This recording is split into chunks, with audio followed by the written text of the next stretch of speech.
Me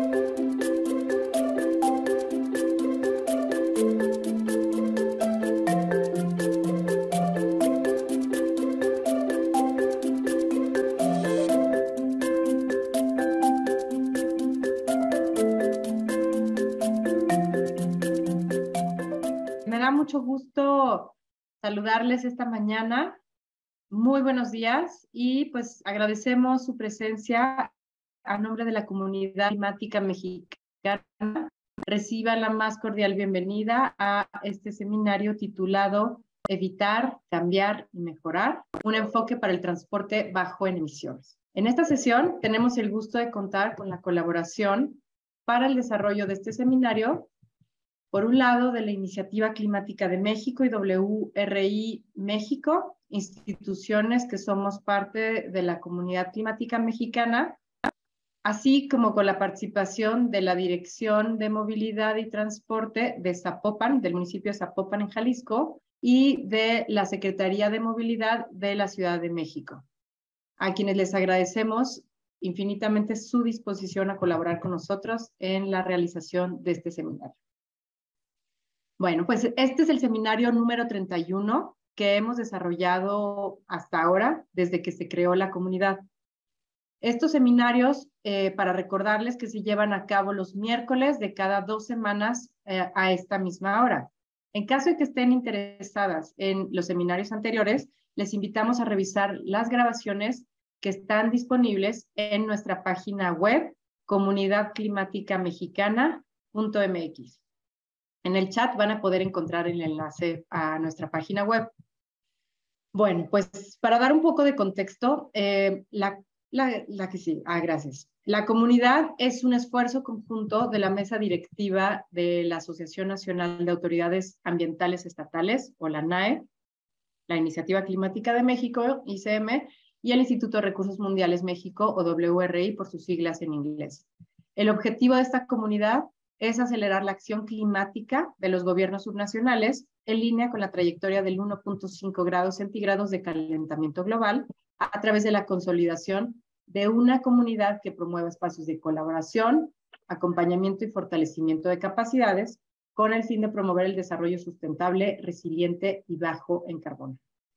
Además de estas 3 instituciones que detonamos esta iniciativa, la comunidad crece y se fortalece cada vez más gracias a todas las personas como ustedes que siguen las actividades que desarrollamos, ya sean seminarios, aceleradores, mesas de discusión, pero también por las y los servidores públicos que activamente participan con nosotros. También las organizaciones especializadas, que son nuestras aliadas, y todos nos estamos uniendo porque perseguimos ese mismo fin común, que es fortalecer las capacidades de los gobiernos locales hacia un futuro más sustentable, resiliente y mejor para todas las personas. En la comunidad hemos identificado 7 temas prioritarios de acción a partir de escuchar y conocer las necesidades y preocupaciones de los gobiernos locales. Ahí ven los 7 temas prioritarios en la pantalla, y este seminario en particular está orientado a fortalecer el eje de desarrollo urbano y movilidad, que es un tema que ha sido de gran interés, no solamente para los gobiernos estatales, también para los gobiernos municipales. Así que estamos seguras que esta será una conversación muy enriquecedora para todas y todos, ¿no? Bueno, pues ya entrando en materia, en esta sesión contamos con la participación de Mercedes Cruz Vázquez, quien es directora de Movilidad y Transporte del municipio de Zapopan, en Jalisco. También contamos con la participación de Salvador Medina Ramírez, quien es director general de Planeación y Políticas de la Secretaría de Movilidad, o CEMOVI, en la Ciudad de México. Y me da mucho gusto también presentar a Angélica Mazorra, Angie, quien es gerente técnico de WRI México. Bueno, pues mi nombre es Gabriela Alarcón y soy coordinadora del proyecto de la comunidad desde la Iniciativa Climática de México, y esta mañana pues estoy teniendo el honor de moderar esta sesión. Antes de comenzar, les voy a explicar brevemente la agenda de la sesión. comenzaremos con la presentación de conceptos clave de este enfoque llamado, titulado Evitar, Cambiar y Mejorar, y Angélica Mazorra lo presentará, ¿no? Después habrá un panel de diálogo sobre pues algunas iniciativas subnacionales en transporte bajo en emisiones, con la participación de la directora Mercedes Cruz y de Salvador Medina. Este panel lo moderará Angie. A continuación, vamos a tener un espacio para escuchar y responder las preguntas de ustedes, de nuestro público, y finalmente les compartiremos algunos mensajes de despedida y pues información útil para las próximas semanas. Así que bueno, pues conforme avancen las presentaciones, van a poder ir escribiendo sus preguntas o sus comentarios utilizando la función del icono inferior derecho de su pantalla marcado como Q y A. Y al final de las presentaciones vamos a tomar sus preguntas para que nuestras panelistas las respondan. También se podrá responder algunas por texto ahí directamente, pero preferiremos, si nos da tiempo, responder las más que se puedan de viva voz. Así que bueno, ya, sin más preámbulo, le cedo la palabra a Angélica Mazorra de WRI México para que nos comparta su presentación sobre estos conceptos claves de este enfoque, evitar, cambiar y mejorar. Adelante, Angie, el micrófono es tuyo. Muchas gracias, Gaby, por esta bienvenida a esta maravillosa sesión y gracias también a todas las personas que se han conectado el día de hoy. Muy buenos días. Voy a compartir mi pantalla en estos momentos. Regálame solo un segundo. Listo. Creo que ahí ya está lista. Muchísimas gracias nuevamente por estar en esta sesión. Como mencionaba Gaby, voy a hablarles un poco sobre conceptos clave relacionados con el tema de evitar, cambiar y mejorar. Para esto, quisiera iniciar con un poco de contexto. El tema es que nosotros vivimos una realidad actual global que no solamente pasa en nuestro país o en nuestras ciudades, sino en todo el mundo, y es que aproximadamente 7.5 millones de habitantes viven en las ciudades, es decir, más del 50% de la población, y se espera que para el 2050 este porcentaje suba al 70%. Este tema de la urbanización, aquí vemos cómo va subiendo el término de urbano con relación a los rurales, nos trae muchas consecuencias, pero también hay que tener en cuenta que son centros de innovación económica, política, urbana, cultural. Son centros de oportunidades y ofrecen mejor calidad de vida y son el motor de los países, ¿no? Entonces, no es tanto como que es algo que debamos desaparecer. ¿Qué ha sucedido con el crecimiento de las ciudades? Ha sido distante, disperso, desconectado. Existe una ruptura entre el desarrollo urbano y el transporte y tenemos esta desvinculación que se traduce en una inaccesibilidad a trabajo, servicios, educación, salud y bienestar.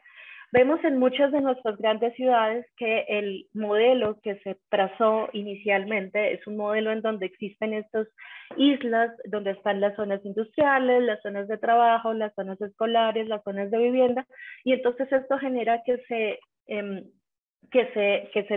se traduce a una necesidad de movilidad que realmente es una prioridad para lograr esta relación entre las zonas de residencia y nuestros servicios, ¿no?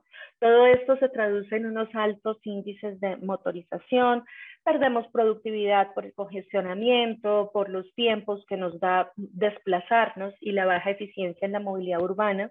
Precisamente hace poco escuchaba un podcast en Bogotá en donde se hablaba de que se hizo una entrevista a trabajadores domésticas y mencionaban que inclusive demoran hasta diariamente 7 horas en el transporte público en sus desplazamientos.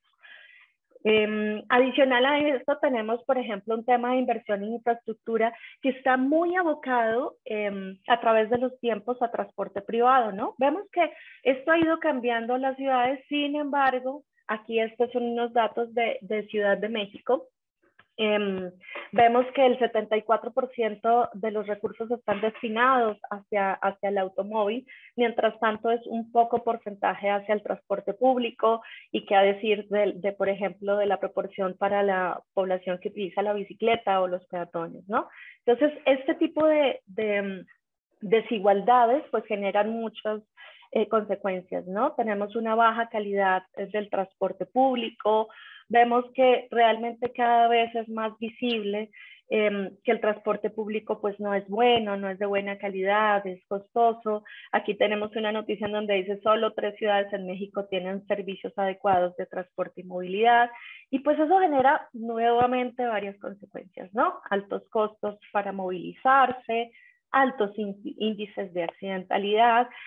Vemos en las ciudades, por ejemplo, que cuando el transporte público no es organizado, se genera esto de la guerra entre conductores para ganar pasajeros, porque tenemos de pronto una sobreoferta de los vehículos, o están mal organizados, o simplemente pues por esta guerra, ¿no? De lo que sería el negocio del transporte, que ese no debería ser su foco, ¿no?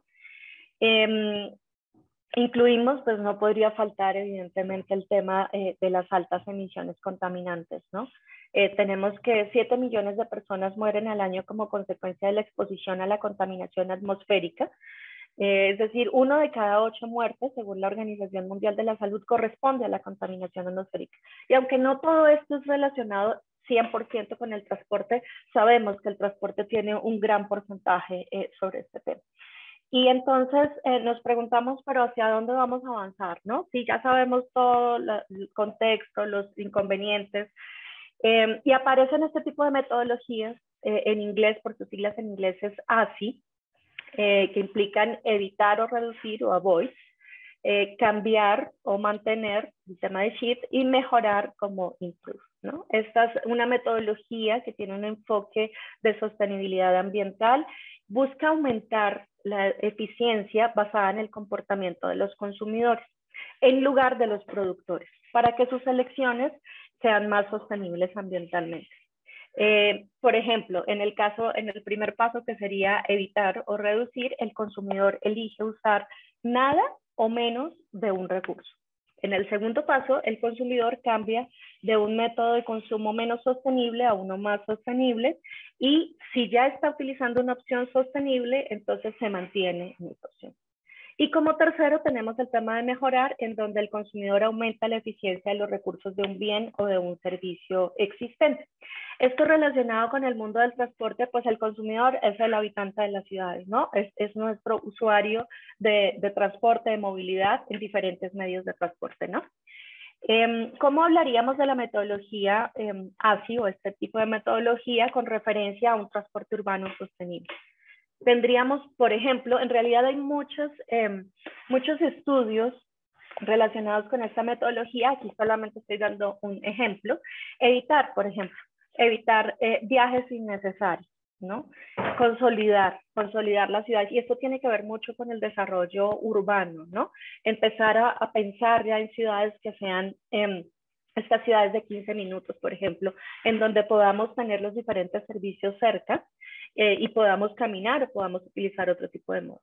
También puede ser evitar el uso de modos de transporte no sustentables, como lo puede ser utilizar nuestro vehículo de repente cuando tenemos otras opciones, ¿no? Y ahí se une el tema de cambiar, ¿no? Cambiar al transporte público y de pronto opciones no motorizadas, y evidentemente está el tema de mejorar, en donde está la renovación tecnológica. Pero ¿cómo funcionan estas metodologías realmente? ¿Cómo se articulan para que se vuelvan una realidad? Es que el usuario, que el habitante de estas ciudades realmente tenga opciones.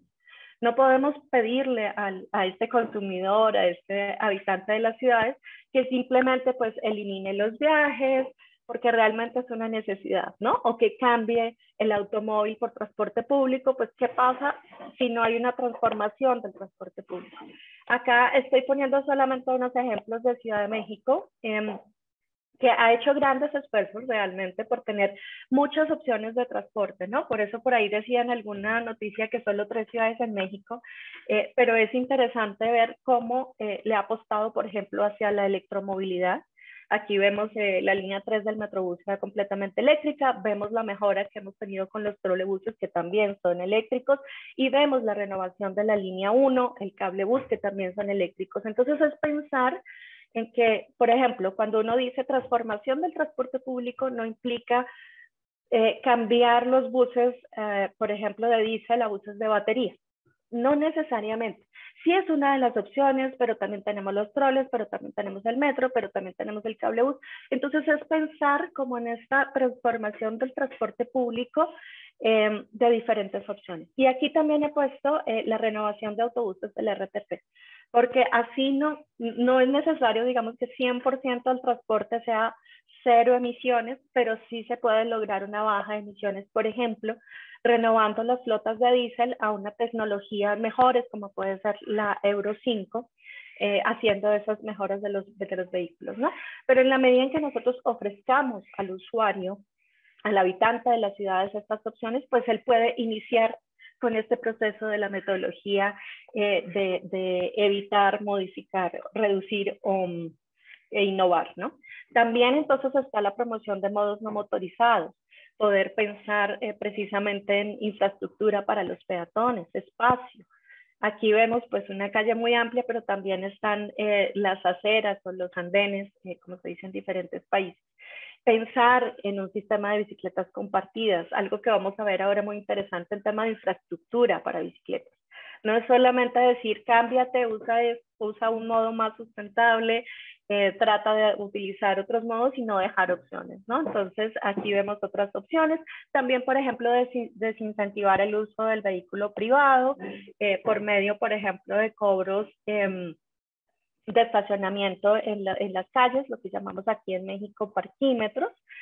También estamos pensando en quitar los subsidios a la gasolina, por ejemplo, algo que realmente desincentive, ¿no? En ciudades como Bogotá aparece esta restricción de circulación que se llama el pico y placa. En Ciudad de México también tenemos una restricción un poco más asociada como hacia la parte ambiental, que son estos del hoy no circula, pero de todas formas empiezan a generar estos desincentivos, ¿no?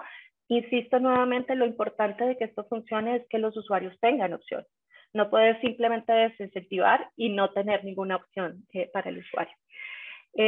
Cambio de paradigma en el uso del espacio público. Vemos aquí un ejemplo de Ciudad de México, en donde esta calle, para los que tuvieron la oportunidad de conocerla, realmente era un desastre en términos de congestión, contaminación, desorden total. Y realmente al hacer este cambio un poco urbanístico, lo que se genera es un espacio en donde la gente puede convivir.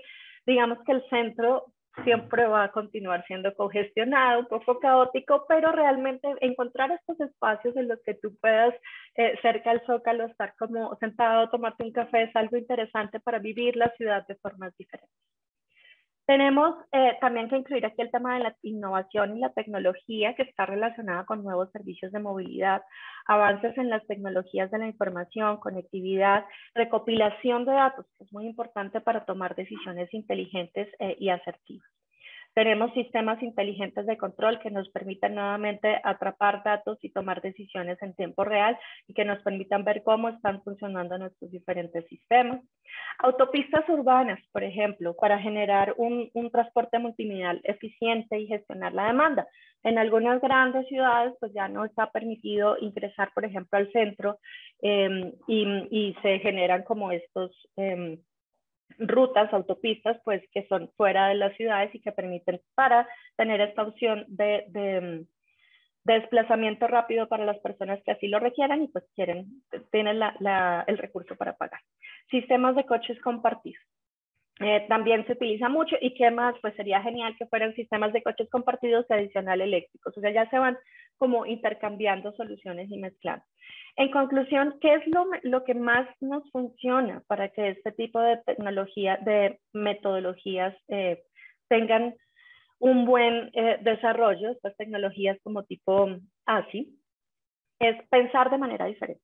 En estos momentos ya tenemos que cambiar la pregunta que era pues antigua de cuál es el origen y destino de las personas y pensar más en por qué y para qué se mueve la gente, ¿sí? Pensar en que es importante valorar la gente, lo que necesita la gente para moverse. Temas de optimización, autonomía, fluidez y seguridad. Tener en cuenta que es importante mejorar la calidad de vida. ¿Sí? Tenemos que pensar en garantizar el acceso equitativo, seguro, eficiente y sustentable a la ciudad. tener un acceso a oportunidades de trabajo formal, tener un acceso a oportunidades de salud, acceso a oportunidades de educación, acceso a oportunidades de recreación, y esto pensado en toda la población, ¿no? No solamente en un porcentaje de la población que de repente tenga mayores recursos o que tenga la posibilidad de estar en una ciudad, vivir en un espacio de la ciudad donde tenga acceso a todos estos servicios, sino pensar en toda nuestra población, ¿sí? Pensar en la población de bajos recursos, pensar en las mujeres, los niños, la población, digamos, más vulnerable, que de repente necesita moverse, por ejemplo, por temas de cuidado, moverse en horas valle y de repente encuentra que no encuentra servicios de transporte público porque solamente los ofertan en las horas punta, ¿no? O pensar en que decimos, bueno, vamos a hacer una ciclorruta o una opción de bicicletas y no pensamos en la seguridad de las mujeres, por ejemplo. Entonces, todo este tema siempre tiene que estar relacionado con tener en cuenta no solamente el usuario promedio que tendríamos que ver, sino las personas, las diferentes personas usuarias que viven en la ciudad. Y en conclusión, pues lograr que estas metodologías funcionen, pues es avanzar en términos de movilidad sustentable, es avanzar hacia una movilidad, un concepto de movilidad inteligente, ¿no? Hacer un ejercicio de comprender las necesidades ciudadanas y urbanas para ofrecer alternativas que permitan optimizar los desplazamientos, reduciendo los viajes motorizados y sus externalidades. Tener en cuenta que muchas veces pensar realmente en este tipo de necesidades nos permite entender cuáles son las decisiones que podemos tomar en las diferentes ciudades, en los diferentes gobiernos, y no necesariamente todo esté relacionado como hacia el dinero y hacia que tiene que ser algo que sea financiable, ¿no? Por ejemplo, hablando en términos de dinero. Entonces, pues yo creo que con esto los podría dejar. Gaby, te agradezco muchísimo el tiempo. Aquí ya dejo de compartir mi pantalla y pues quedo atenta de cualquier duda que pueda surgir. Gracias. Muchísimas gracias, Angie. Pues muy interesante tu presentación y por poder poner en perspectiva ante nuestra audiencia que bueno, normalmente hablamos, cuando hablamos de movilidad y cambio climático, pues muchas veces el enfoque tiende a ser más hacia pues, opciones tecnológicas, sustitución de vehículos, etcétera, que si bien sí se habla se habla muy poco más bien de todas estas alternativas y enfoques que tú estuviste ahorita pues compartiendo con la audiencia, en donde pues sí es importantísimo promover medidas que generen cambios de comportamiento de la población hacia comportamientos más sostenibles, pero como tú bien decías también, cuidando siempre pues la experiencia, la comodidad de los usuarios, la seguridad y por supuesto la salud, ¿no? Entonces, pues es muy interesante y pues ahora creo que es hora de entrar ya al panel de discusión con nuestra y nuestro invitado. Así que nos da muchísimo gusto, pues bueno, ya contar aquí con la presencia de Mercedes y de Salvador. Y pues te cedo la palabra nuevamente, Angie, para poder iniciar este panel de diálogo. Así que bueno, adelante, por favor. Muchas gracias, Gaby. Agradecemos a nuestros invitados. Muchas gracias, Mercedes y Salvador, por estar aquí. El panel que vamos a iniciar consta de 3 preguntas. El objetivo es poder compartir algunas de sus experiencias sobre 2 proyectos muy importantes de movilidad sustentable. Contamos con un tiempo de 5 minutos para obtener su respuesta, por lo cual les agradeceríamos pues mantener estos tiempos para lograr avanzar en las diferentes preguntas. La primera pregunta entonces es, ¿qué acciones han llevado a cabo, me gustaría iniciar con Mercedes, ¿qué acciones han llevado a cabo en Zapopan en materia de transporte bajo en emisiones y qué beneficios han obtenido de su implementación? Adelante, directora Mercedes.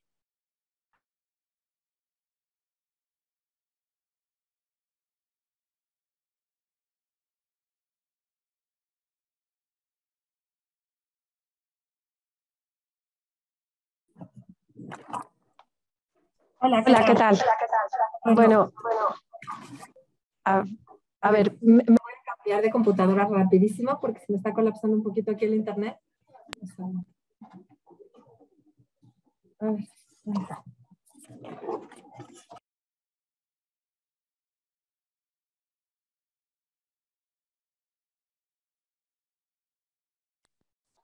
perdón, ¿ya me escuchó?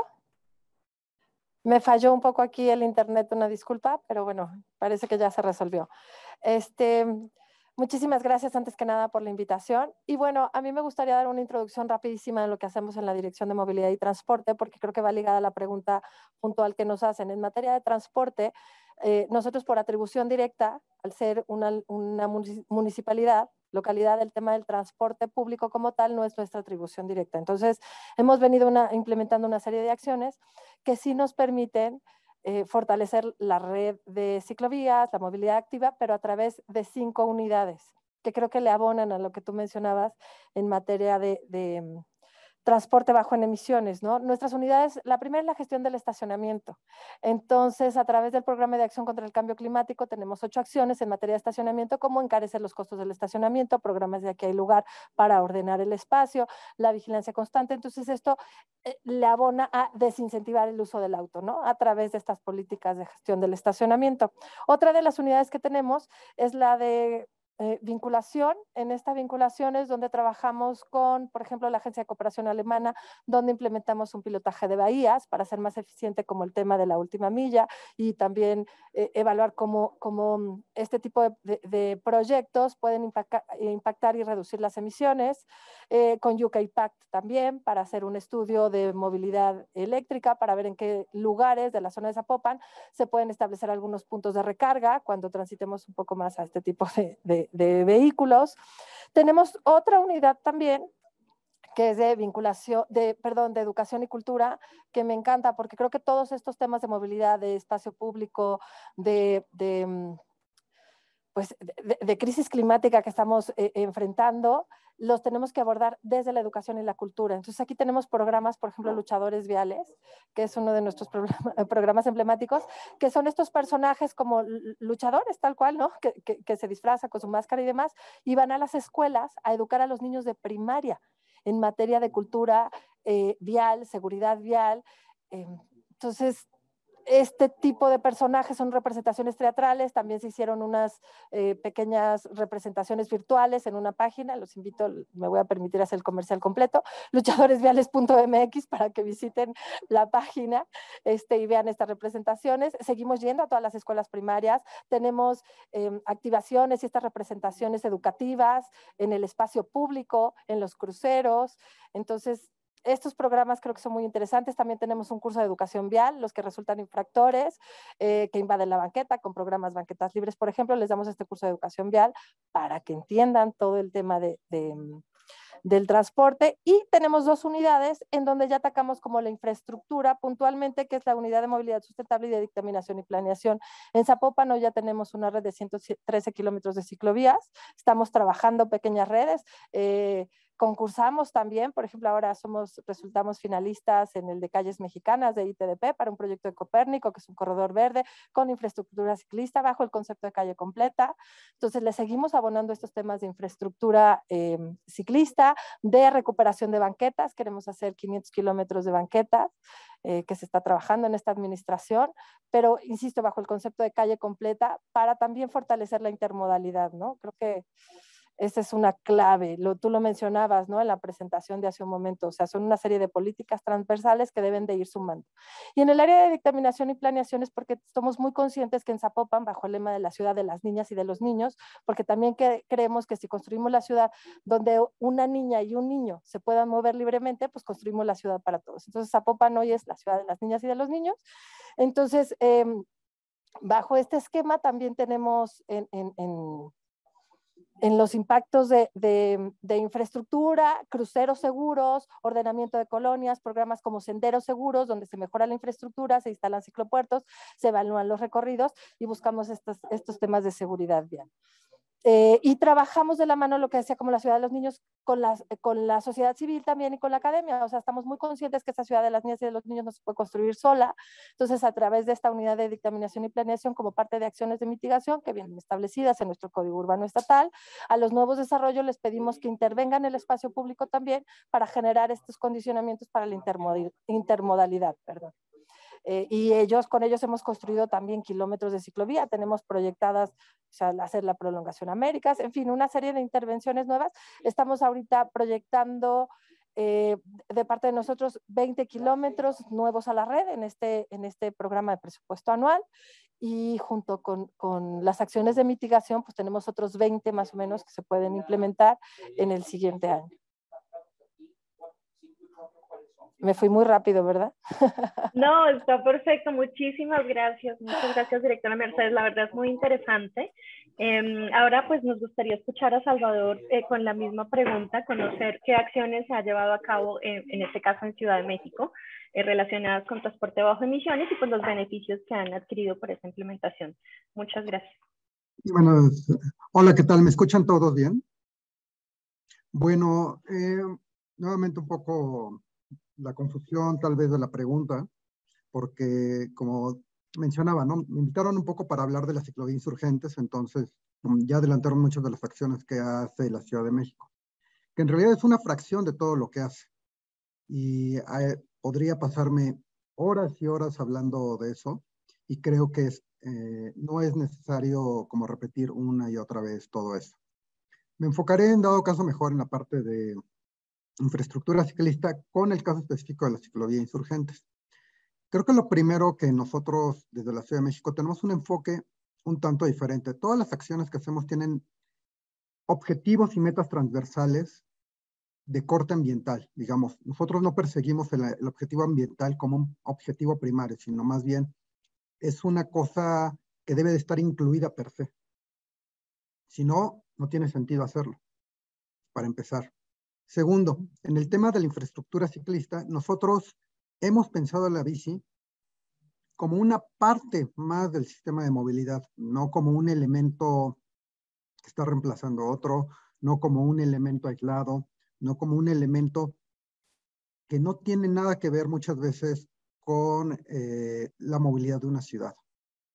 En este sentido, la administración actual de la doctora Claudia Sheinbaum lo tiene muy, muy claro. Es integrar la movilidad de la bicicleta al resto de la movilidad de la ciudad, incluyendo transporte público, con el transporte motorizado, etc. Y se ha enfocado, digamos, en algunas grandes acciones que son muy claras. Por un lado, es la provisión de infraestructura ciclista. De hecho, en esta administración se ha hecho más infraestructura ciclista que en los últimos 12 años. Duplicamos básicamente la red de un solo golpe y rápidamente. Segundo, también integrarlo, el uso de la bici al transporte público. Hemos creado bastantes visitacionamientos masivos conectados a sistemas de transporte público masivo. El caso del metro, específicamente. Tenemos 8, vamos por 12. Y la idea es esto, que los viajes de primer tramo se lleguen en bicicleta al metro, y del metro, pues bueno, se distribuyen el sistema y lleguen probablemente al centro, y entonces hagan el siguiente tramo también en bicicleta. Y por eso la renovación del sistema de bicis compartidas Ecobici, que además tiene una expansión muy grande. Entonces, la integración como tal es con el transporte público, porque nosotros notamos que en general en las grandes ciudades donde se usa la bici, el uso de la bici integrado al transporte público cuenta como el mayor porcentaje de los viajes. En realidad, los viajes puerta a puerta en bici son una fracción. No, es muy difícil, de hecho, para una gran ciudad como la Ciudad de México, con viajes tan largos, pensar que puede haber un porcentaje importante de viajes en bici que puedan ser puerta a puerta.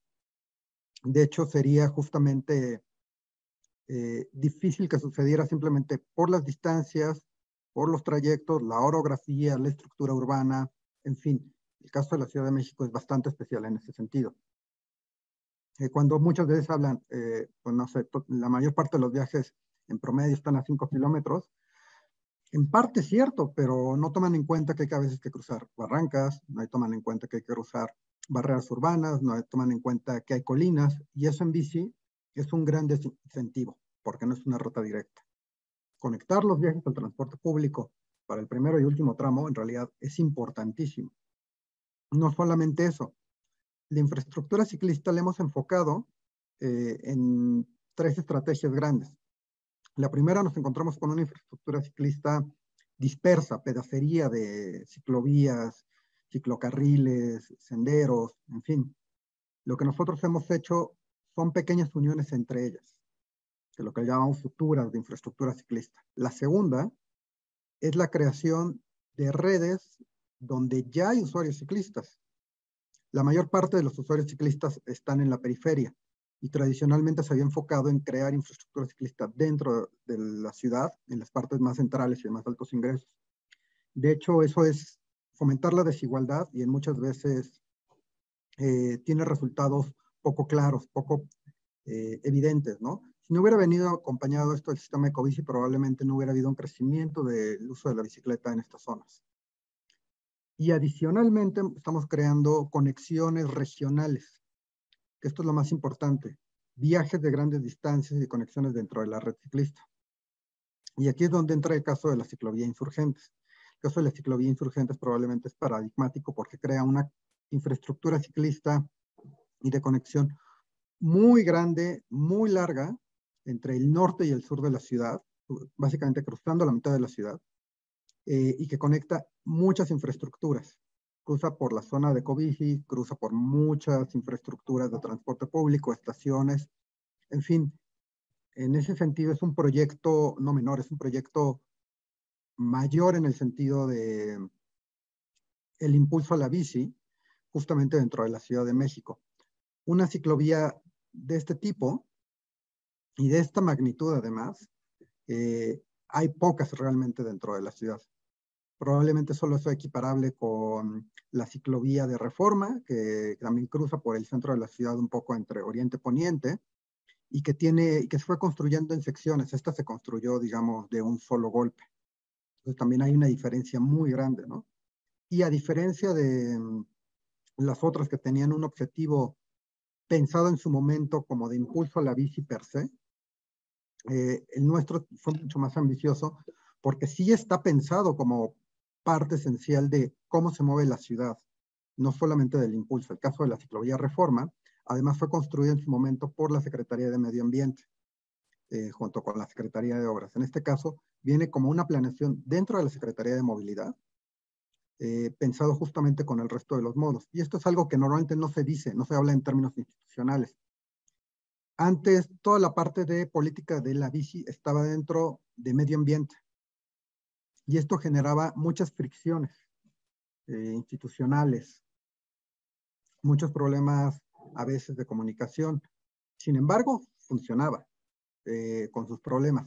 El hecho de que ahora esté dentro de la Secretaría de Movilidad hace una gran diferencia porque es muy fácil para nosotros planear esto y estar considerando justamente al transporte público, estar pensando en qué va a pasar con el tráfico, en pensar qué va a pasar justamente con los flujos peatonales. No es tener que tener mesas constantes y constantes y constantes entre distintas dependencias, porque ahora todo se hace dentro de una dependencia.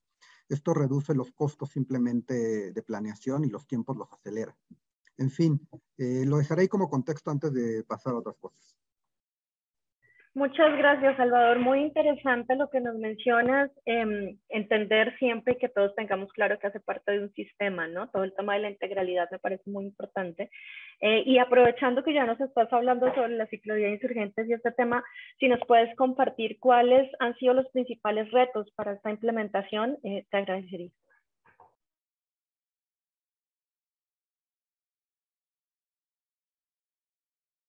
Bueno, si quieres continúa entonces con eso, ¿no?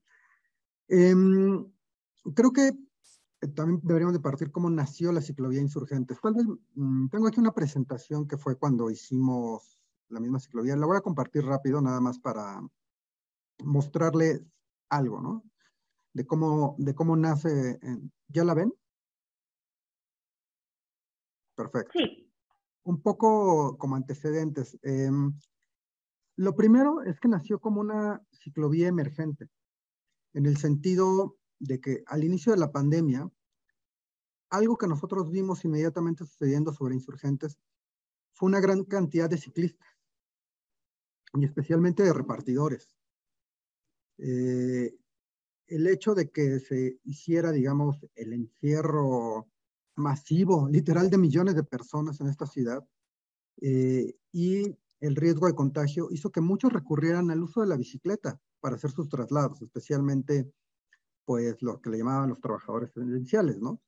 Que eran los que se dedicaban a muchas de las actividades de servicios que son importantísimas y básicas para que funcione la ciudad. Y además, los repartidores, especialmente los repartidores por app, que utilizaban la bici, tuvieron una explosión porque simplemente mucha gente dejó de salir a comprar cosas, las pedían por aplicaciones.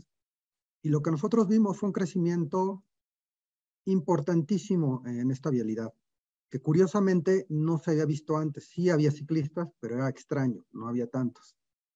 ¿Y por qué lo hacían? Porque simplemente es una ruta muy cómoda, y como no había tráfico en ese momento, también sucedía. A partir de ello, nos dedicamos justamente a analizar con detalle si se podía o no quedar. Evidentemente, los flujos ciclistas, que haya muchos ciclistas, no necesariamente quiere decir que es lo mejor, porque esta es una vialidad, es una arteria principal, probablemente la más larga del país, que cruza literalmente la ciudad de norte a sur. Es una conexión que eventualmente fue una carretera que conectaba desde la carretera México-Querétaro hasta la carretera México-Cuernavaca, ¿no? Entonces, no es cualquier tipo de arteria, es una arteria fundamental para el tráfico de la ciudad. Debido a ello, uno se pregunta, ¿es buena idea implementarla ahí? ¿No será mejor tener una ruta paralela? ¿No será mejor hacer otras cosas? En fin. Sin embargo, la evaluación que nosotros realizamos fue muy amplia. No solamente fue ver qué efectos podía tener el tráfico, no solamente fue ver la aceptación entre ciclistas, también hablamos con los comercios, porque es una avenida comercial gigantesca. Entonces también algo que tiene oposición social importante, también es difícil de implementar en muchos sentidos, ¿no? Porque si afecta a los negocios, pues es problemático. En realidad no encontramos grandes afectaciones al tráfico, un poco debido a la estructura vial y urbana de Insurgentes, que ha sido modificada a lo largo de los años. De hecho, en muchas partes pierde un carril y eso hace que efectivamente solo tengamos 2 carriles de circulación de 3. Las maniobras de carga, descarga, otro tipo de cosas hacían que tuviéramos realmente el carril de extrema derecha no funcional del todo como para el tráfico vehicular como suelen imaginarlo los ingenieros viales. Entonces teníamos un espacio aprovechable. Segundo, pues en realidad la mayor parte del comercio vive de las personas que van a trabajar a la oficina, no de personas que llegan a comprar en autos. Entonces eso también lo hizo bastante sencillo de implementar. Y lo tercero es que al ver que esto se podía complementar como una infraestructura para el sistema Ecobici, porque básicamente cruza todo el sistema Ecobici, ¿no? Y va conectando muchas infraestructuras ciclistas, pues funciona justamente para que todo el tiempo tenga algún tipo de flujo ciclista. Dado eso, pues los retos era justamente poder analizar eso y analizarlo en un plazo muy corto y en un tiempo que además pues, no era nada sencillo de realizar este tipo de estudios, justamente por el cambio o la normalidad de los movimientos, ¿no? Entonces, esos fueron retos, fueron maneras de atacar el problema lo más rápido. Se hicieron estudios, entrevistas, análisis de tráfico, horas y horas de análisis de videos, conteos, tanto internos como hubo evaluaciones externas. Fue un proceso bastante intenso y realmente en corto tiempo, en menos de un año.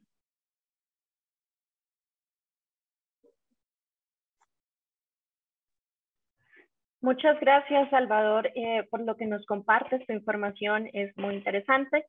Me gustaría volver a la directora Mercedes, si nos puedes compartir también desde tu experiencia, ¿Cuáles han sido estos principales retos para la implementación de estas infraestructuras y estos temas que nos mencionabas de la ciclovía, con conceptos de calles completas, con temas de intermodalidad? Si nos puedes compartir. Claro que sí, muchísimas gracias. Que bueno, también puedo aterrizar en lo que es la de Avenida Guadalupe, ¿no? Esta infraestructura ciclista que se desarrolló también muy similar a Insurgentes en la época de la pandemia. Creo que la gran diferencia es que nosotros ya la teníamos proyectada. Entonces, por ejemplo, uno de los retos a los que nos enfrentamos después de su implementación fue que la ciudadanía pensaba que emergente significaba temporal. Y no, para nosotros emergente es, se hace en el escenario de la emergencia para que de manera segura y segregada puedan transitar estos ciclistas que ya los teníamos considerados como parte de esta ruta, de esta red, perdón. Entonces la ciudadanía llegó a un punto en que ya empieza a pasar la pandemia y dicen, pues ya quita la ciclovía. No, a ver, emergente por la emergencia en la que se actuó con infraestructura, o sea, no se hizo toda la intervención bajo este concepto de calle completa, faltaban intervenir cruceros seguros, hacer modificación de esquinas con accesibilidad universal, hacer la planeación de tiempos semafóricos, en fin, ¿no? Eso fue lo que se siguió trabajando, pero decían, pero ¿por qué sigues trabajando si emergente ya quítala, ¿no? Entonces, creo que el principal reto ha sido todavía que nos enfrentamos a la resistencia al cambio de un sector de la sociedad que sigue siendo, al menos en el área metropolitana, muy cochista. Durante años y años se planeó la ciudad para este único modo de transporte, entonces entender que el espacio es de todos, que hay que cambiar la manera de movernos bajo todas las premisas que ya hemos mencionado, ¿no? Por un concepto de justicia espacial, por un tema de crisis climática, porque estamos colapsados, simplemente es una cuestión de espacio también, ¿no? Les cuesta muchísimo. Entonces, la resistencia social todavía, pues son 2 años y medio, 3 años de su implementación. No sé, todavía hay grupos de vecinos que siguen organizados, son muy pocos, ¿no? Cada vez son menos, pero todavía algunos por ahí nos avisaban que se quieren ir a manifestar en el WTA que vamos a tener ahora en octubre en Zapopan para exigir que se retire la ciclovía. Entonces sí hay un tema aquí social fuerte, pero creo que también es generacional.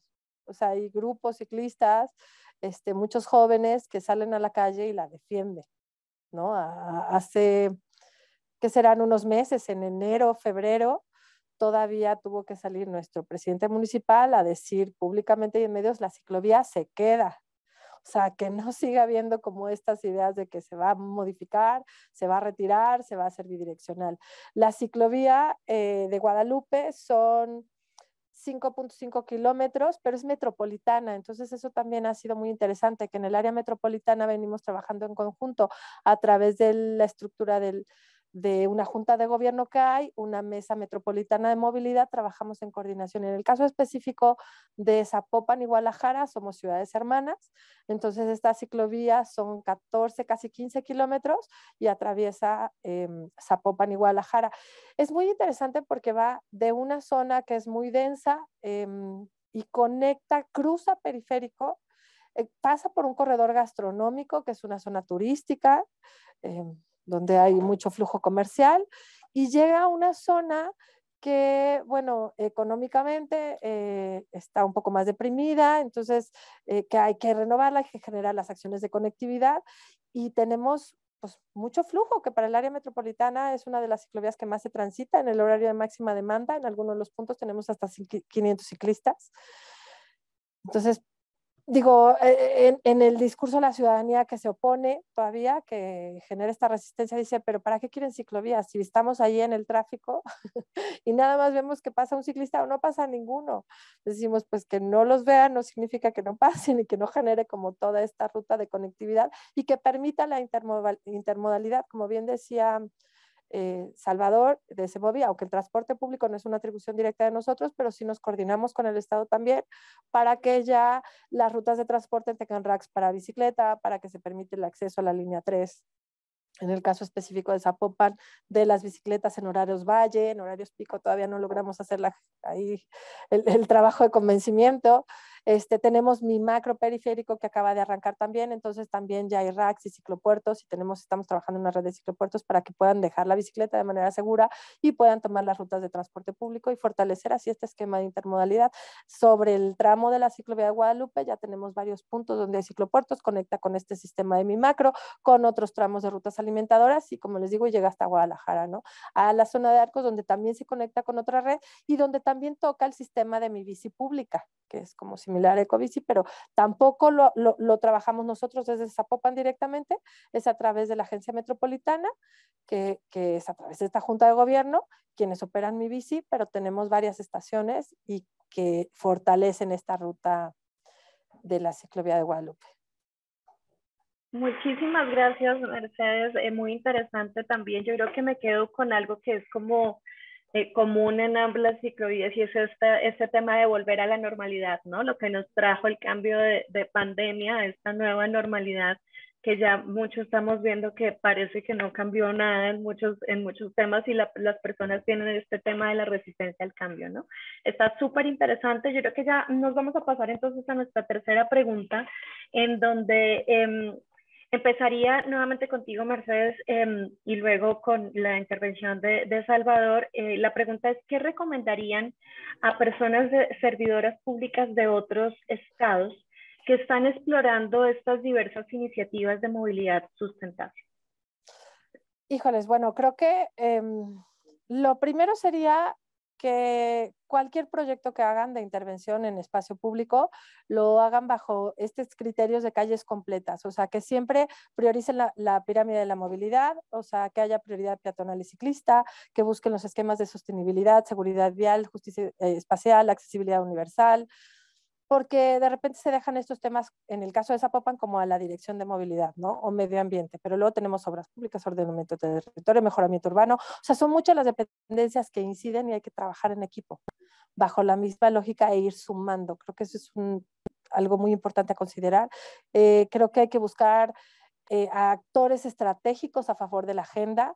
En el caso específico de Zapopan y Guadalajara, en el área metropolitana, tenemos una base como un cimiento muy fuerte de la sociedad civil que busca que este tipo de infraestructura segura para los ciclistas, que todas las acciones de movilidad activa, banquetas libres, todos estos programas se mantengan y prevalezcan por encima del presupuesto. Entonces, esta red ciudadana, pues son aliados estratégicos que sí o sí hay que buscarlos para cualquier implementación de infraestructura, porque siempre va a haber resistencia al cambio, pero hay que buscar con los que sean aliados para entonces trabajar estos proyectos y socializarlos de la manera adecuada y siendo muy asertivos, ¿no?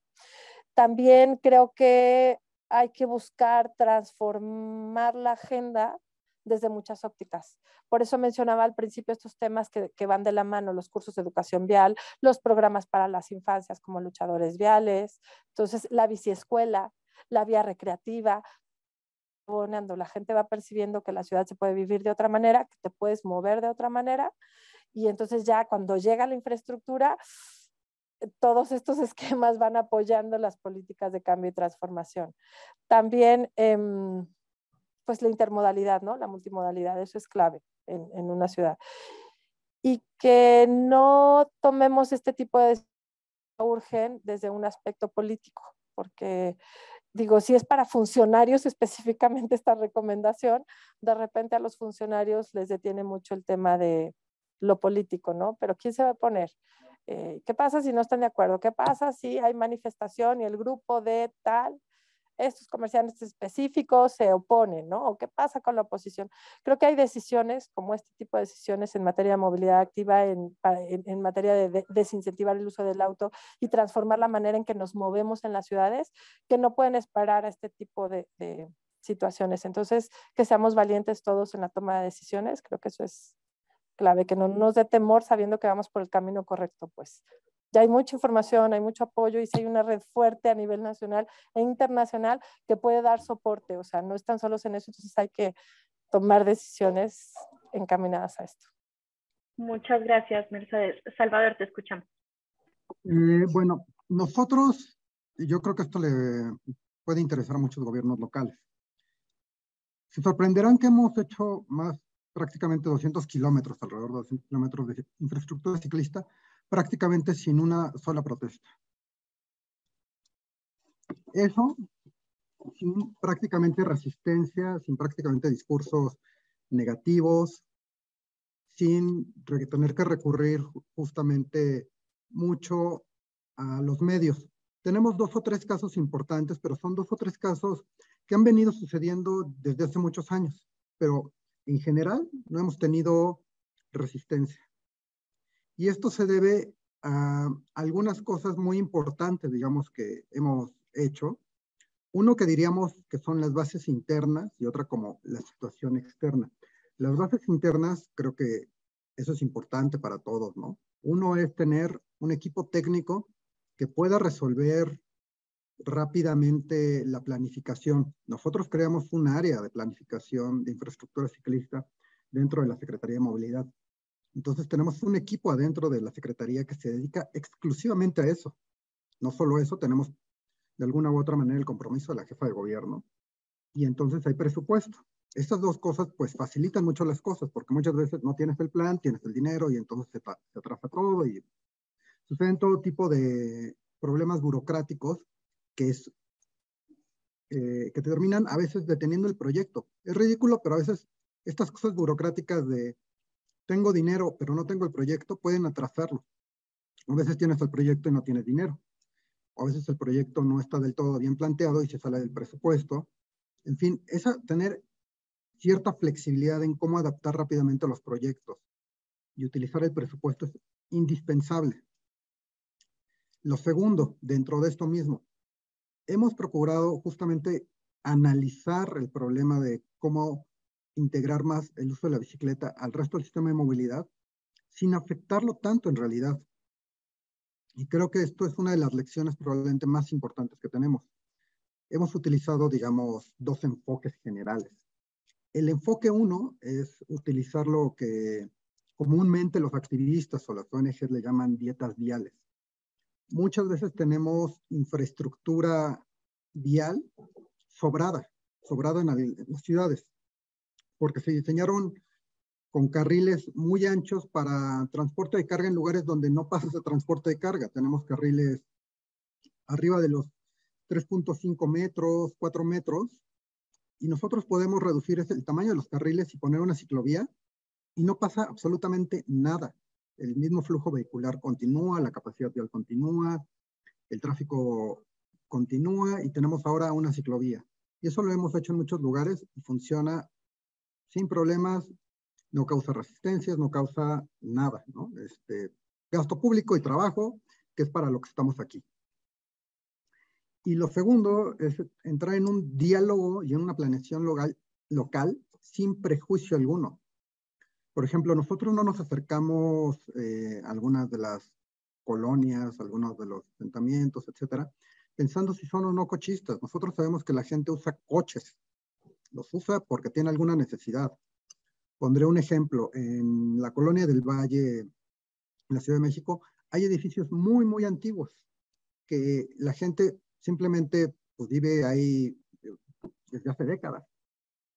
Y tiene coches, pero no tienen cajones de estacionamiento. Simplemente en su momento se creó la ciudad de esa manera y ahora son personas mayores que tienen la necesidad de utilizar el coche. Les quitamos el coche, no podemos hacerlos caminar medio kilómetro para ver dónde lo dejaron. Ellos necesitan el coche para movilizarse, porque simplemente no tienen mucho de cómo hacerlo, ¿no? Se vuelven poblaciones dependientes del uso del coche. Entonces tenemos que tomar en cuenta esas necesidades. Hay algunos comercios que requieren a fuerzas, por el tipo de giro, que lleguen camiones, que lleguen vehículos, básicamente los que son de materiales pesados. A ellos no les podemos literalmente desaparecer de la noche a la mañana el estacionamiento porque lo requieren. Hay otros que realmente el que tengan o no estacionamiento es inconsecuente, ¿no? Por poner un ejemplo, una heladería, un café. Realmente la mayor parte de sus clientes no llegan en auto, llegan a pie. Entonces, para ellos es inconsecuente. Entonces, tenemos que enfrentarnos y hablar con ellos e ir. Para eso nosotros nos apoyamos mucho, a diferencia tal vez de lo que se puede suceder en algunos municipios o demás, con los gobiernos locales, que aquí son las alcaldías, o con lo que le llaman los copacos, que son las comisiones de las colonias, ¿no? y vamos y hablamos con ellos y platicamos y dialogamos mucho. En general hay mucha interacción y de socialización generalmente de estos proyectos, precisamente para demostrarles que en realidad no tienen nada de negativo. Y es muy raro que tengamos, insisto, oposiciones serias. Es muy extraño. Tal vez sea porque ya hay cierta aceptación social de esta infraestructura, puede ser, pero en general porque les atendemos sus necesidades. Y hay otra cosa, que esto es extra. Muchas veces la oposición a las ciclovías no tiene nada que ver con las ciclovías, con la infraestructura ciclista. Tiene que ver, en realidad, con otras cuestiones. Tiene que ver con que hay cosas no atendidas a lo largo de administraciones anteriores, a lo largo de años, o tienen otro tipo de problemas, y para ellos es más importante que se les atienda. Por poner un ejemplo, trabajamos en una zona que es rural urbana de la Ciudad de México, que es Tláhuac. En Tláhuac hemos hecho mucha infraestructura ciclista, pero muchos de los habitantes en realidad los que nos dicen es ¿por qué se gastan este presupuesto aquí en infraestructura ciclista? Todo el mundo anda aquí en bici y anda de manera cómoda, no hay problemas, es raro, etcétera. Nosotros, para dar mayor seguridad, etcétera, etcétera, etcétera. Pero para ellos su necesidad primaria es el agua. Si no hay agua, pues a mí me da lo mismo cómo me mueva, ¿no? Entonces, también tenemos justamente que tomar en cuenta eso muchas veces, que hay cosas de otra índole, que en realidad es lo que hacen resistencia a esta infraestructura. No es esta infraestructura por sí misma. Entonces, mientras nosotros no trabajemos igual con otras dependencias, ayudando a resolver otros de los problemas que están asociados, se van a detener. Y algunas cosas verdaderamente son sencillas de arreglar. En este caso, pues bueno, cuando vamos trabajando con las alcaldías locales, pues se van resolviendo muchos de estos otros problemas al mismo tiempo. Y eso hace que a veces que una infraestructura de este tipo llegue, es que le resuelve otros problemas. Y por eso suele haber una resistencia menor a ella. Insisto, no quiere decir que no haya resistencia, no quiere decir que no haya oposición, pero prácticamente no hemos tenido. A comparación de lo que ha habido en anteriores administraciones, que cada proyecto era una batalla a muerte, en esta administración ha sido bastante sencillo. Más bien aquí lo que uno pensaría hacia adelante es, ya hay muchos proyectos, ya hay muchos lugares donde es posible implementarla, etcétera, pero entonces ahora se vuelve pensar de largo plazo, cómo tener presupuesto continuo durante esta administración y la que sigue, la que sigue, la que sigue, para incrementar la infraestructura ciclista. Nuestra meta son 600 kilómetros dentro de la Ciudad de México, sin tomar en cuenta la zona metropolitana. Muy probablemente los alcancemos sin muchos problemas, pero 600 kilómetros para un tamaño de la Ciudad de México probablemente se quede corto. Probablemente necesitamos ni siquiera 1,200, probablemente necesitamos 2,000 kilómetros de infraestructura ciclista. Y eso no se logra de la noche a la mañana. Las ciudades europeas generalmente se tardaron 3 o 4 décadas en lograr redes gigantescas.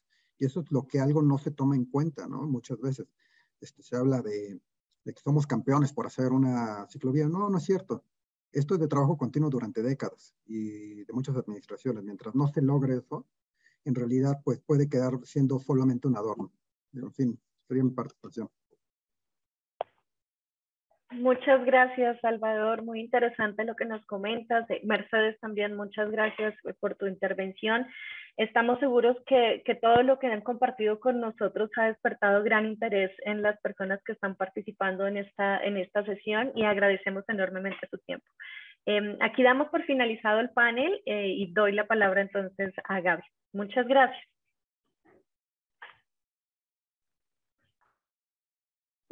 Sí, muchísimas gracias, Angie, muchísimas gracias, Mercedes y Salvador, por sus comentarios.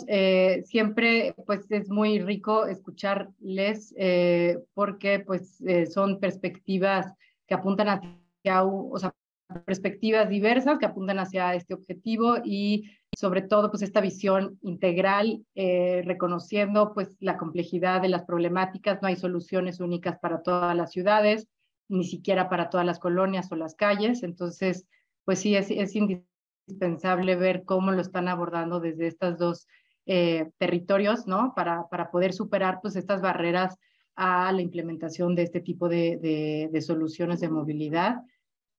Y sobre todo pues esta parte social que es la que estaban mencionando, ¿no? Y pues bueno, veo que hay algunas preguntas de nuestra audiencia que quisiera pues compartirles, hacerles para ver si nos pueden apoyar para dar sus comentarios, ¿no?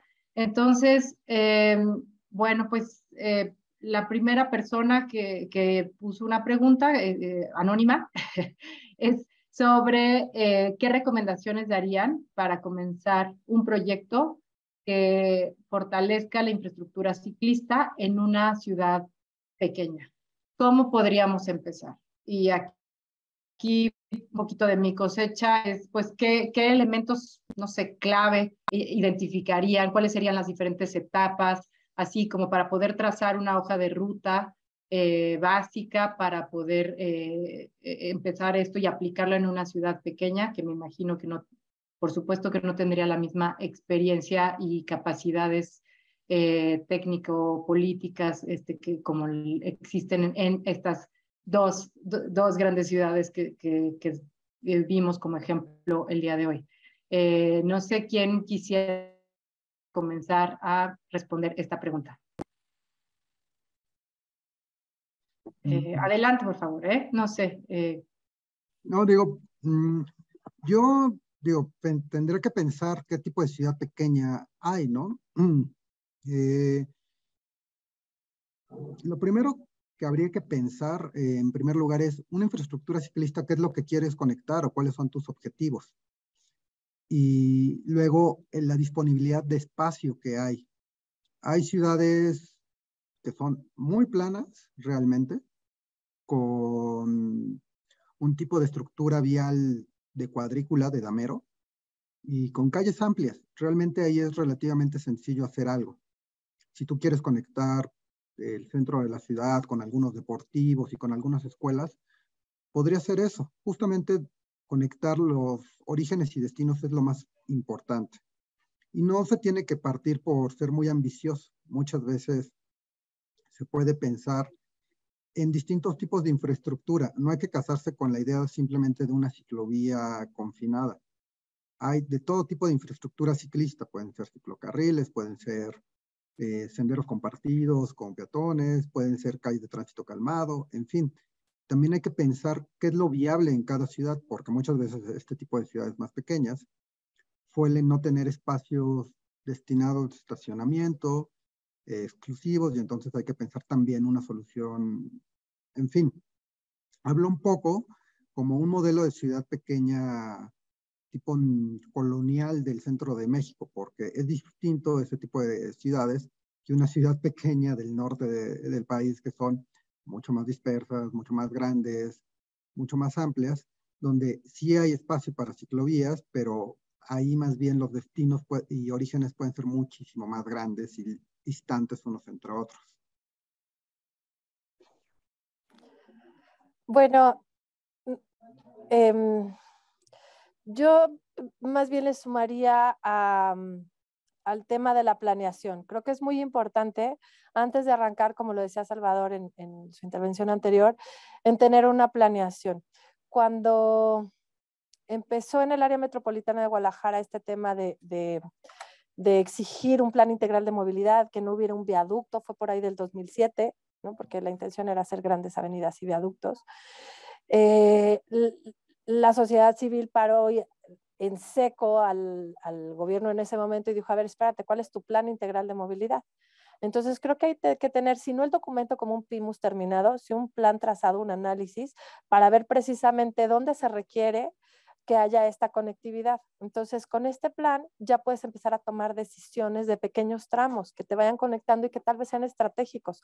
No tienes que hacer una gran ciclovía, pero sí debes de tener claro esta red cómo va a conectar para si vas haciendo pequeños tramos, no queden después como infraestructura obsoleta, ¿no? Para generar la conectividad. Otra cosa que creo que es muy importante una vez que ya se tenga esta planeación y que tengas el proyecto del tramo que vayas a hacer, gestionar bien el presupuesto y entender que el presupuesto se puede construir en conjunto. Todo el presupuesto tiene que ser desde la esfera pública. Hay distintos esquemas, como lo hacemos en Zapopan, si hay proyectos a través de acciones de mitigación, a través de este trabajo en conjunto que se hace con distintos inversionistas, ¿no? Sociedad civil. Y ya que tienes esto trabajado, en esta etapa también de proyecto, puede ser a través de una especie de planeación participativa con talleres con la ciudadanía, para empezarlos precisamente a sensibilizar de la importancia de este tipo de infraestructura y de esta manera diferente de movernos, más que la infraestructura en sí, es que tenemos que entender que nos tenemos que mover de otra manera, que movilidad ya no es como era en los 70s, nada más el tránsito para el coche particular, ¿no? Que todos nos tenemos que mover de una manera mucho más eficiente con nuestro propio cuerpo, bajándole al tema de los hidrocarburos, CO2 y demás, ¿no? Entonces, creo que estos talleres, cuando se construyen en conjunto, también ayudan a mitigar la resistencia a la que nos enfrentamos. Y pudiendo tener esto también después una campaña de comunicación con un equipo de comunicación que ya el momento que simplemente lo sensibilice de la manera adecuada y lo comunique de la manera adecuada, siendo como muy asertivos. Creo que cumpliendo con estas premisas, pues hay que arrancar, ¿no? Y hay que empezar a transformar. Si me permiten hacer un comentario, yo pongo un ejemplo que creo que es muy ilustrativo en estos temas de movilidad. Creo que cuando yo era niña hace muchos años, 40 años, los popotes te daban el chocomilk con el popote, ¿no? Y si podían pagar los popotes, te podías tomar tu chocomilk en la mañana con 2 o 3 popotes y en la noche también. Y si a la hora de la comida querías un popote, pues lo usabas. 40 años después, ¿quién en su sano juicio, no? Agarra un popote y lo tira para la mañana y la noche. O sea, las sociedades también nos vamos transformando y vamos cambiando. Creo que este tema también de la resistencia al cambio va disminuyendo. O sea, hay que empezar, hay que arrancar, y a lo mejor la oposición va a ser mucha, ¿no? Y el trabajo va a ser exhaustivo y a lo mejor ahí hay que contener, pero después la sociedad va transformando y vamos aprendiendo como colectivo y entonces va siendo más sencillo, sabiendo que vamos en el camino correcto. Gracias. Excelente. Muchas gracias, Salvador, Mercedes. Angie, no sé si tú quisieras comentar sobre estas recomendaciones a grandes rasgos, estos pasos, estas hojas de ruta para desarrollar infraestructura ciclista o otras soluciones de movilidad en ciudades pequeñas. Yo creo que Salvador y Mercedes ya han hablado sobre los puntos más relevantes. Solo quisiera hacer énfasis en entender las necesidades de las personas. Lo que nos mencionaba Salvador acerca de la socialización de los proyectos me parece muy relevante poder incorporar a la población, a los vecinos que van a estar involucrados durante el proyecto. Me parece que realmente es importante y nuevamente pues entender las necesidades de las personas. Creo que eso pues sería lo que resaltaría un poco más, pues adicional a ya todo lo que nos han mencionado Salvador y Mercedes. Muchísimas gracias, Angie. Pues muy bien, pues está muy interesante. Creo que me atrevo aquí ahorita a plantear un escenario, ¿no? Un caso hipotético de una ciudad con complejidad topográfica, a lo mejor, porque Salvador planteabas, por ejemplo, algún prototipo de ciudad en el norte en donde los centros de origen-destino pueden estar más distantes unos de otros, pero quizá sí tienen las vialidades con las características pues, más favorables hacia la implementación de una infraestructura ciclista en ese tipo de situaciones. Pero ¿qué pasaría en una situación de una ciudad al estilo como Villahermosa? Porque aquí Javier preguntaba en particular, ¿no? Javier Franco, que viene del Implan de Villahermosa, o también hace poco teníamos la plática con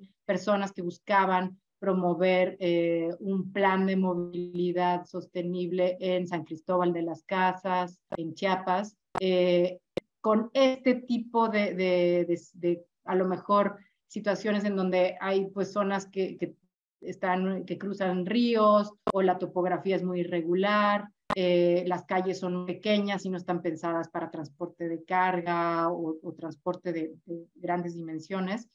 ¿Cómo se pudiera pensar ahí en soluciones de movilidad no motorizada para este tipo de situaciones? No sé si hay algún comentario o idea al respecto. Adelante, por favor, no sé quién. Pues si gustas, Gaby, ¿podría yo iniciar recordando un poco, digamos que desde mi punto de vista lo que hemos visto es que la premisa es que no hay una sola solución. Es muy difícil pensar en que se va a buscar, o sea, que la solución a un problema es una única en términos de movilidad sustentable, y lo que podríamos pensar en hacer un tema de intermodalidad, ¿no? En pensar en que, por ejemplo, tú decías zonas inaccesibles para temas de carga, entonces pensemos en estos sistemas que ya están saliendo, que son como las bicicletas que son tipo carga y que permiten de pronto en espacios pequeños poder lograr esto, o en camiones de última milla que sean eléctricos, digamos, poder como mezclar, no necesariamente que el gran camión salga desde su punto de inicio ya como una bicicleta o como un camioncito eléctrico, sino poder hacer como estas interconexiones. Y lo mismo podría pasar con el transporte público, en términos que no necesariamente la persona tendría que moverse en bicicleta, por ejemplo, desde el punto A hasta el punto B, podría ser como una transición en diferentes sistemas, y también pensar que pues ya hay otras opciones, por ejemplo, en el caso eléctricas, que también podría funcionar, ¿no? Como las scooters o todos estos temas que inclusive ya la bicicleta es eléctrica y entonces ya no tendrías que hacer tanto esfuerzo si es una pendiente muy alta, o también incluir temas de diseño urbano, ¿no? Si es una ciudad muy caliente, en donde pues ya ves ahí sufriendo con la bicicleta, poder poner árboles tipo de sombra. Digamos que hay que pensar en que, entendiendo la necesidad específica y el contexto de cada ciudad, se puede incorporar diferentes soluciones que permitan pues encontrar una solución.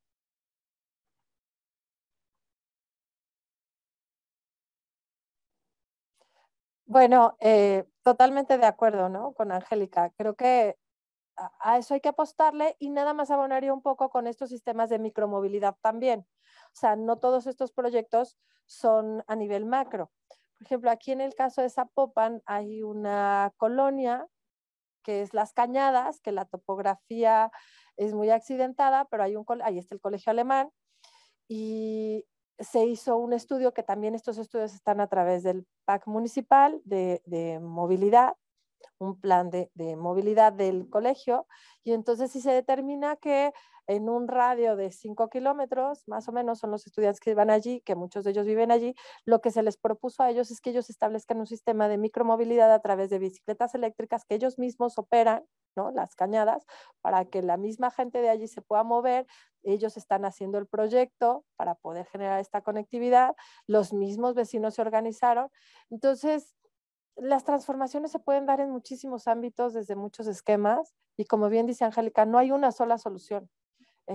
Todas se pueden solventar. Creo que lo que no hay que perder de vista es que movilidad ya no es el auto particular, ya no es el tráfico, ya no son los freeways. Movilidad es que todos somos cuerpos que nos desplazamos en el espacio, y todos debemos de hacerlo de la mejor manera, de la más eficiente, de la más accesible, incluyente y sustentable. Buscando eso, hay que ser creativos, ¿no?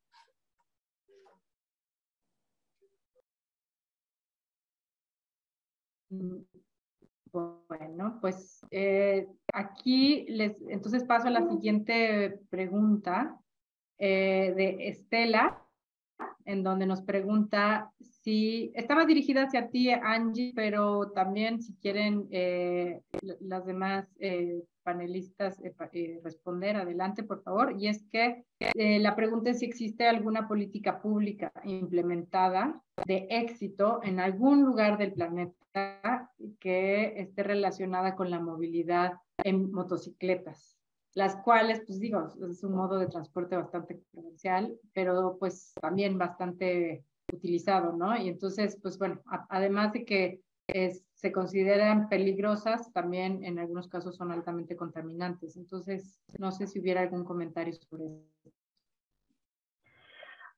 Pues mira, Gaby, la verdad es que yo personalmente no conozco, digamos, una política pública que esté implementada, y por ejemplo, en las ciudades colombianas son unas de las que sufren más con ese tema, y la verdad es que, nuevamente, volviendo a la necesidad de los usuarios, las personas se han visto volcadas a tener esta opción que es más económica, les permite moverse más rápido, de pronto porque no tienen un sistema de transporte adecuado, porque no tienen dinero para el vehículo, porque no tienen la infraestructura, o sea, porque los lleva hacia esa la solución más económica para ellos. Y evidentemente en Colombia sí es un problema demasiado grande en términos de accidentalidad y en términos de contaminación.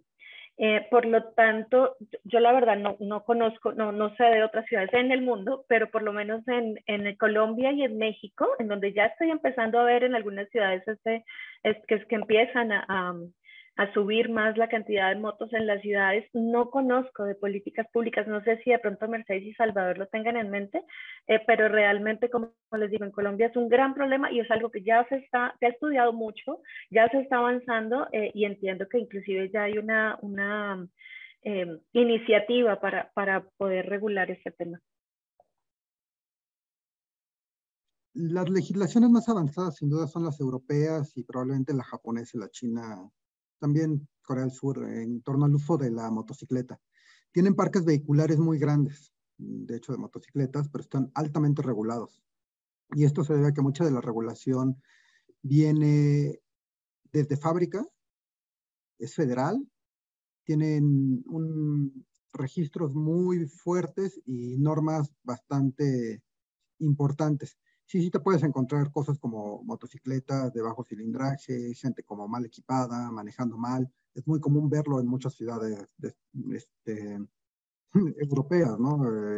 Nápoles podría fácilmente pasar como cualquier ciudad latinoamericana, estando ahí caminando y viendo el uso de la motocicleta. Sin embargo, el número de accidentes y su control es menor que en cualquier ciudad latinoamericana. Y esto se debe a que es una política gigantesca integral, no es nada más de tránsito, sino también es desde qué tipo de vehículos se venden, cómo se venden, a quién se venden, cuál es su control, el tipo de equipamiento, etc. Por poner un ejemplo, el equipamiento de seguridad de una motocicleta es caro. Es lo suficientemente caro como para que muchas veces inhiba la compra de una moto en alguno de estos países porque te lo piden. Sin embargo, en Latinoamérica el equipamiento ni siquiera está regulado. O sea, las chamarras, los guantes, las botas, los pantalones, los cascos, en fin. La política tiene que ir, podremos decirlo, desde el inicio, desde prácticamente qué se vende, cómo se comercializa y cómo se usa. No solamente del vehículo, sino también del equipamiento de los usuarios y cómo se permite. En Latinoamérica ha sido una explosión del uso de la motocicleta que de alguna u otra manera se veía pasando y que iba a pasar viendo algunas experiencias como la brasileña o la colombiana, ahora se ha extendido a otros países y justamente las legislaciones y la normatividad no estaba preparado para recibir algo de eso en tan corto tiempo. En el caso de los países europeos o asiáticos, venían experimentando con ello desde hace décadas. Entonces nosotros vamos muy atrasados en términos temporales respecto a ellos.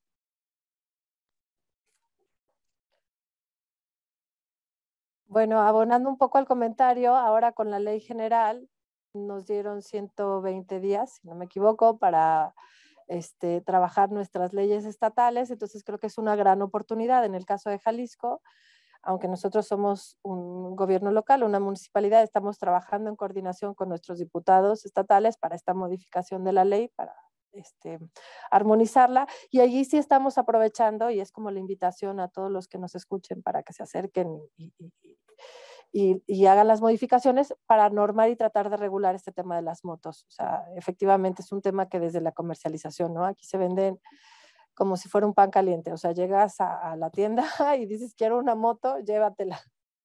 No hay un registro de emplacamiento, no hay como, ¿no? Muchos temas de verificación, de control del equipamiento que se requiere, en fin, todo lo que implica, pero creo que es una buena oportunidad. Desde allí nosotros estamos trabajándolo en conjunto con el Estado para tratarlo de regular, para poner ciertos candados y también que se entienda que las motos pues son un vehículo motorizado, ¿no? Porque dicen, bueno, la moto es como una bicicleta, no. La moto es un vehículo motorizado que excede los 30 kilómetros, que sí requiere esta regulación por un tema de seguridad vial también. Entonces, lo menciono porque nos dicen, bueno, pero pueden ir por las ciclovías. No, no pueden ir por las ciclovías. Bueno, pero entonces ponme estacionamientos exclusivos. Es un vehículo, donde se puede estacionar un vehículo, también se puede estacionar una moto.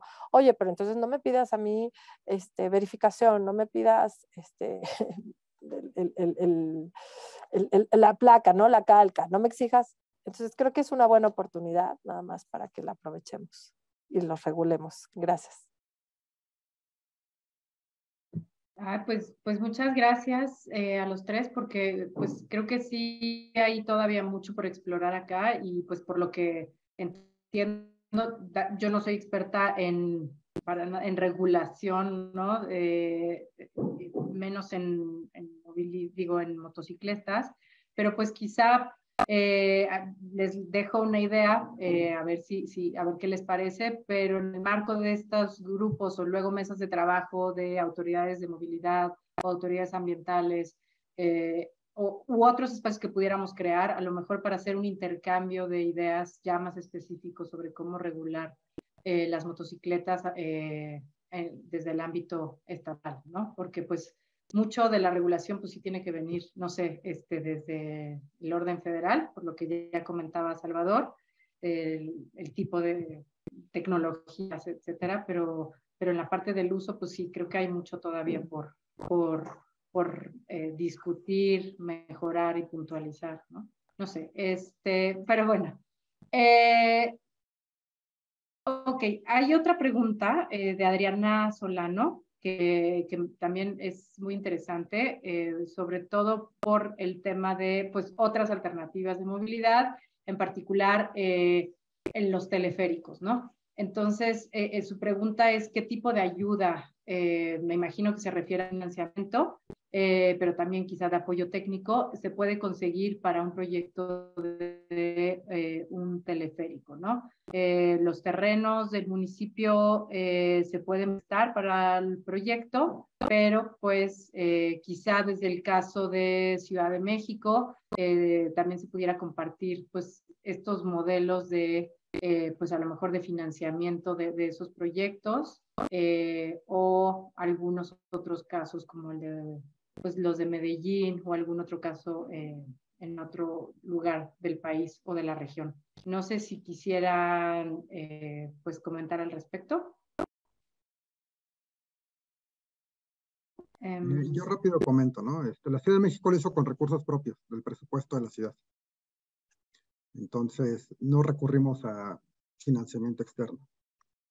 Pero bueno, el caso de la Ciudad de México es muy particular, ¿no? Es de las pocas ciudades que tiene un recaudamiento, una recaudación muy alta de predial y de impuestos locales. Es bastante atípico para el país. Siendo municipios, pues bueno, aquí el presupuesto estatal o el federal debería de ser un complemento a sus proyectos siempre y cuando pues la demanda lo justifique. De otra manera es complicado.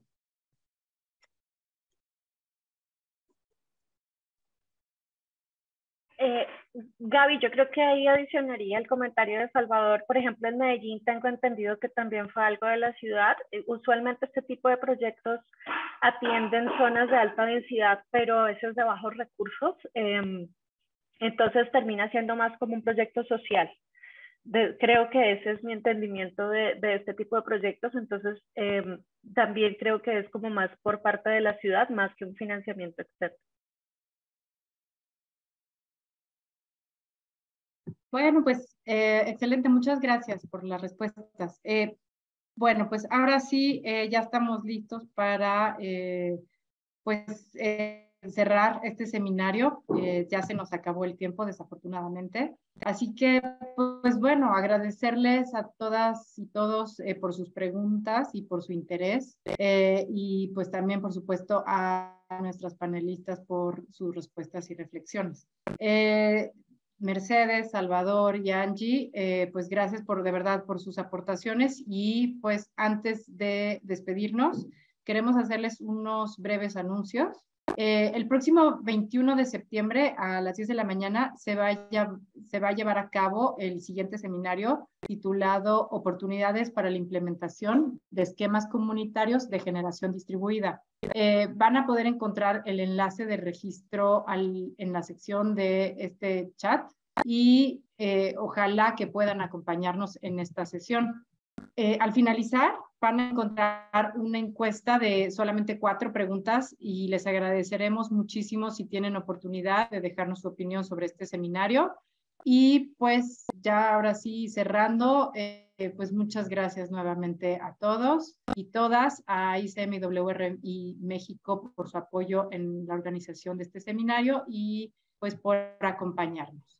Les recordamos que en unos pocos días las grabaciones de este seminario, pero de los seminarios anteriores ya van a estar en la página web de la Comunidad Climática Mexicana. Y pues les invitamos a seguirnos en nuestras redes sociales y pues ahí encontrarán un código QR que pueden escanear para conocer más sobre las actividades. Les esperamos en próximos seminarios y eventos de esta comunidad y pues muy pronto tendremos buenas noticias sobre pues nuevas actividades que estaremos realizando. Así que bueno, sin más, les agradezco mucho su tiempo y que tengan un excelente día.